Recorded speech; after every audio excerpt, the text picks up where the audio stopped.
प्यारे बच्चों नमस्कार। तो चलिए बच्चों, आज हम हमारा हिंदी व्याकरण का पाठ संधि पढ़ने जाते हैं। संधि क्या है? संधि का शाब्दिक अर्थ है मेल या जोड़।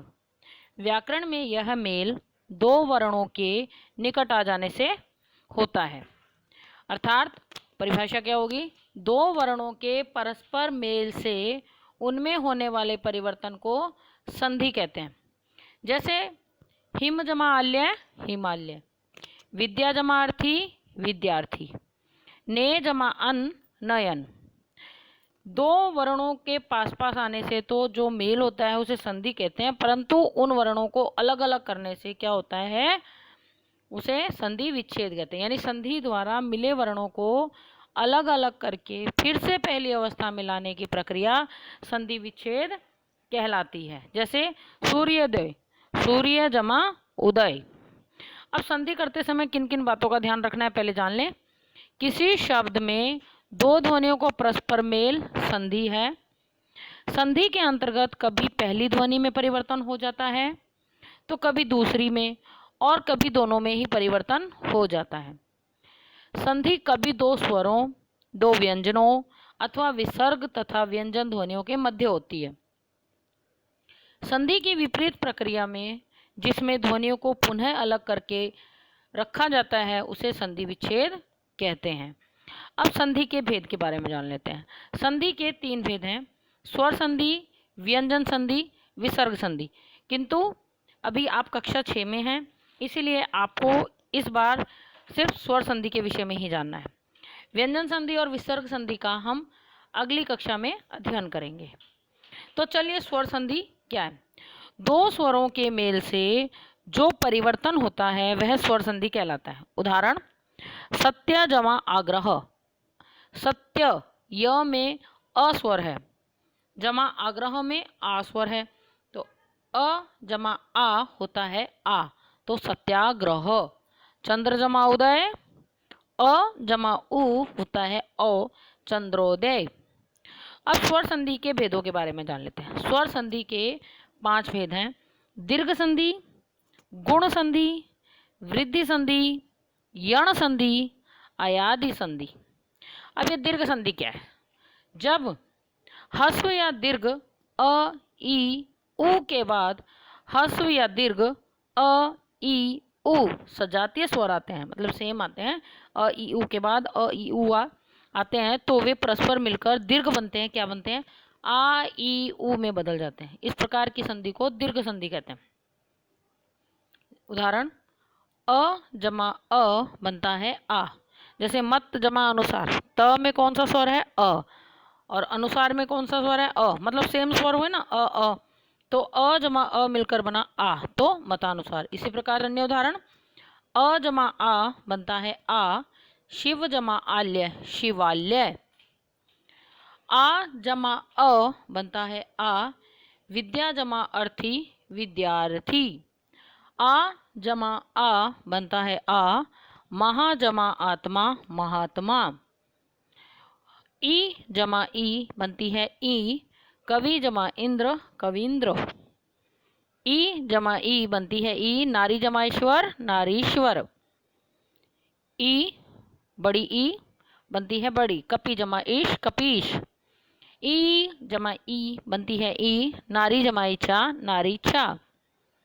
उ जमा उ बनता है ऊ, भानु जमा उदय, भानुदय। उ जमा उ बनता है ऊ, लघु जमा उर्मी, लघुर्मी। उ जमा उ बनता है ऊ, वधु जमा उत्सव, वधुत्सव। उ जमा उ बनता है ऊ, भू जमा ऊर्जा, भूर्जा।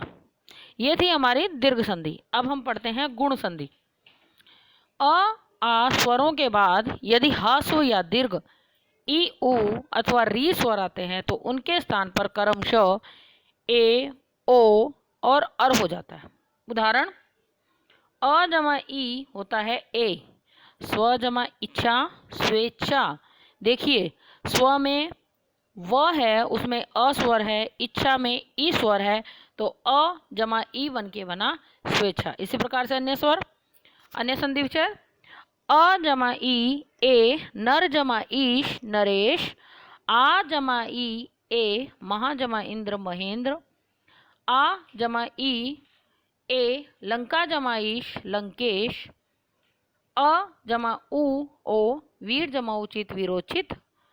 अ जमा उ ओ जल जमा उर्मी जलोर्मी। आ जमा उ ओ महा जमा उत्सव महोत्सव। आ जमा उ ओ महा जमा उर्मी महोर्मी। अ जमा री अर देव जमा ऋषि देवर्षि। आ जमा री अर महा जमा ऋषि महर्षि। आपको समझ आ रहा है ना। अब हम चलते हैं वृद्धि संधि।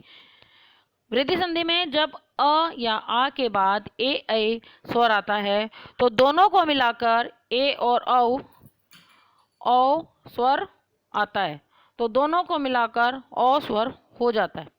इस प्रकार की संधि को वृद्धि संधि कहते हैं। उदाहरण देखिए, अ जमा ए एक जमा एक एक। अ जमा ए मत जमा एक मतैक्य। आ जमा ए सदा जमा एव सदैव। आ जमा ए महा जमा ऐश्वर्य महेश्वर्य। अ जमा औ वन जमा औषधि वनौषधि। अ जमा औ वरम परम जमा औदार्य परमोदार्य। आ जमा औ महा जमा ओजस्वी महोजस्वी। आ जमा औ महा जमा औषध महोषध। इसके बाद आती है यर्ण संधि। यर्ण संधि में ई के बाद इन दोनों से भिन्न कोई भी स्वर होता है तो ई का य हो जाता है। उ के बाद इनसे भिन्न कोई स्वर आए तो उ का व हो जाता है तथा री का र हो जाता है। कैसे? ई जमा अ य, यदि जमा अपि यद्यपि। देखिए, यदि द में कौन सा स्वर है? ई। अपि में कौन सा स्वर है? अ। तो ई और अ मिलकर य हो जाता है।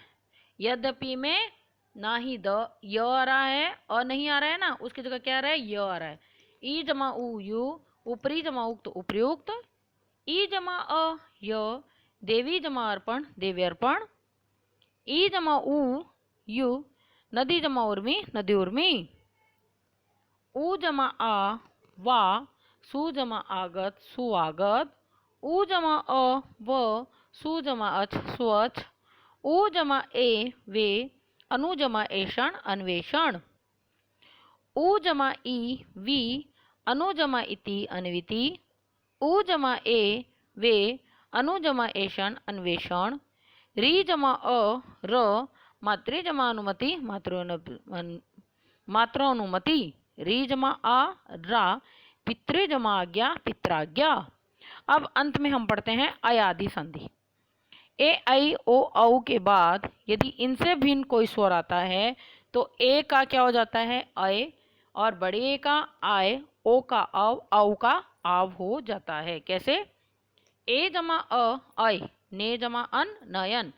न में कौन सा स्वर है? ए स्वर है। अन में कौन सा स्वर है? अ स्वर है। तो ए जमा अ मिलकर बना नयन। ए जमा अ आय, गै जमा अख गायक। बड़ी है ना, इसलिए गायक। ओ जमा अ अव, भो जमा अन भवन। औ जमा अ आव, पौ जमा अन पावन। ई जमा अ य, यदि जमा अपि यद्यपि। ई जमा उ यु, ऊपरी जमा उक्त उपयुक्त। ई जमा अ य, देवी जमा अर्पण देवी अर्पण। ई जमा उ यु, नदी जमा उर्मी नदी उर्मी। उ जमा आ वा, सु जमा आगत स्वागत। उ जमा अ व, सु जमा अच स्वच। उ जमा ए वे, अनु जमा ऐषण अन्वेषण। उ जमा ई वी, अनु जमा इति अन्विति। उ जमा ए वे, अनु जमा ऐषण अन्वेषण। री जमा अ र, मातृ जमा अनुमति मात्रोनुमति। री जमा आ रा, पितृ जमा आज्ञा पित्राज्ञा। तो बच्चों, हमने पढ़ा स्वर संधि के बारे में। अब व्यंजन संधि और विसर्ग संधि का हम आगे पढ़ेंगे। तो इसी के साथ हम इस पाठ को समाप्त करते हैं। आप अपनी पुस्तक में इस पाठ को एक बार अच्छे से पढ़ लीजिएगा। और अभ्यास कार्य को अपनी उत्तर पुस्तिका में कर लीजिएगा। तो इसी के साथ मैं बल्केश मीना अब आपसे विदा लेती हूँ। धन्यवाद।